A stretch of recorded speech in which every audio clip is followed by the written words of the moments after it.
upaya RJ dalam kasus yang berbentuk di kejaksaan seperti apa? Oh ya, tadi memang hari ini adalah jadwalnya pelaksanaan mediasi di kejaksaan yang dilakukan oleh JPU, kemudian dengan penyidik Satlantas, kemudian dari keluarga atau pelaku laka lantas, kemudian termasuk PH-nya, kemudian Zoom dengan PH dari korban atau pelaku jambret atau korban laka lantas, termasuk ada tokoh dari masyarakat Kalasan, kemudian ada juga dari pemerintah daerah yang sama-sama di situ memediasi. Nah, dengan hasil pada saat itu sudah saling memaafkan, ya. Namun nanti ada tindakan lanjut untuk menempuh jalurnya itu. Itu menurut yang hasil dilaksanakan tadi. Soal penetapan tersangka dan GPS itu Yang dipasang. Oh ya, jadi begini, yang beredar kan kita melakukan penahanan. Jadi selama proses penyidikan, ya, Satlantas Polresta Sleman tidak melakukan penahanan. Ya, apalagi tadi ada yang menyampaikan GPS, yaitu kita tidak melakukan itu. Nah, karena selama proses penahanan sampai dengan tahap 2 kita tidak melakukan penahanan. Untuk pengumpulan barang bukti ini dan yang ditemukan di lokasi kejadian, apa saja ini barang bukti? Oh ya, jadi gini, penetapan tersangka ini berawal dari adanya keterangan ahli, ya, yang menyampaikan bahwa setelah melihat bukti-bukti dari CCTV yang ada, kemudian beliau amati, beliau pelajari, disitulah ditentukan bahwa perkara ini masuk not where assess atau pembelaan yang tidak berimbang. Maka dari itu penyidik memulai bahwa perbuatan itu adalah perbuatan melanggar hukum, kemudian dilakukan penyidikan.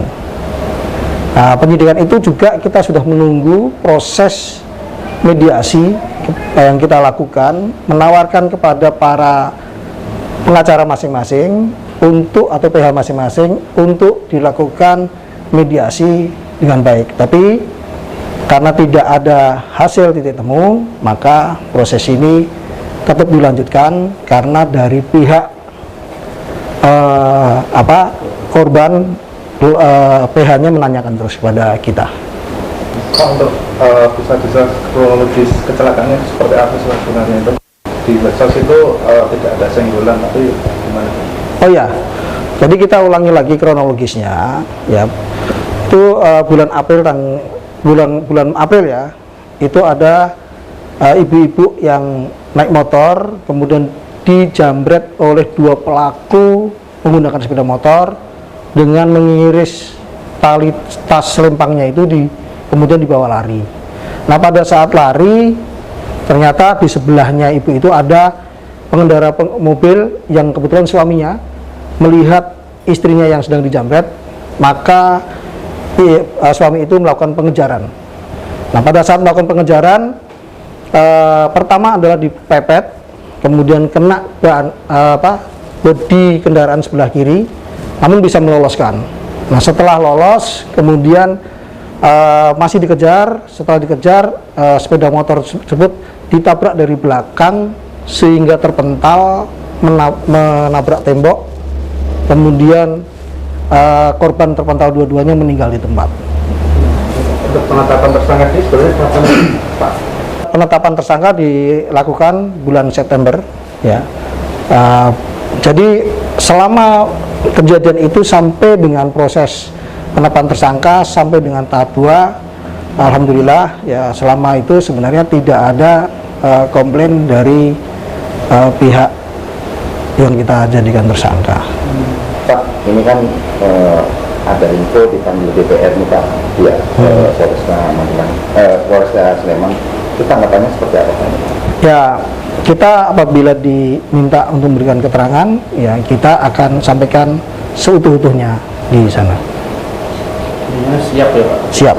Ya.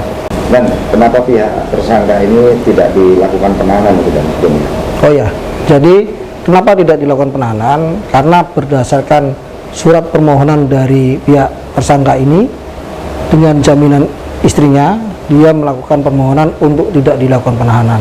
Pertimbangan kami ya hasil pengamatan dari penyidik bahwa selama dalam pemeriksaan proses lidik sampai sidik, pihak tersangka ini sangat kooperatif, kemudian tidak dikhawatirkan akan menghilangkan barang bukti maupun melarikan diri.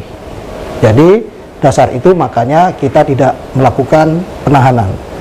Walaupun dari pihak lawan atau dari pihak korban laka lantas atau pelaku jambret itu, PH-nya mengirim surat kepada kami agar pihak tersangka tersebut dilakukan penahanan. Tapi kita tidak lakukan itu. Itu kan katanya dari pihak tersangka ini katanya tidak ada benturan atau tidak ada kesengajaan. Itu sebetulnya seperti apa itu kan? Oh ya, jadi itu persepsi dari orang, ya itu silahkan menyampaikan seperti apa. Tapi faktanya kita, penyidik-penyidik kita sudah mengumpulkan bukti-bukti dan saksi-saksi termasuk rekaman CCTV pada saat bersenggolan dan pada saat menabrak dari belakang.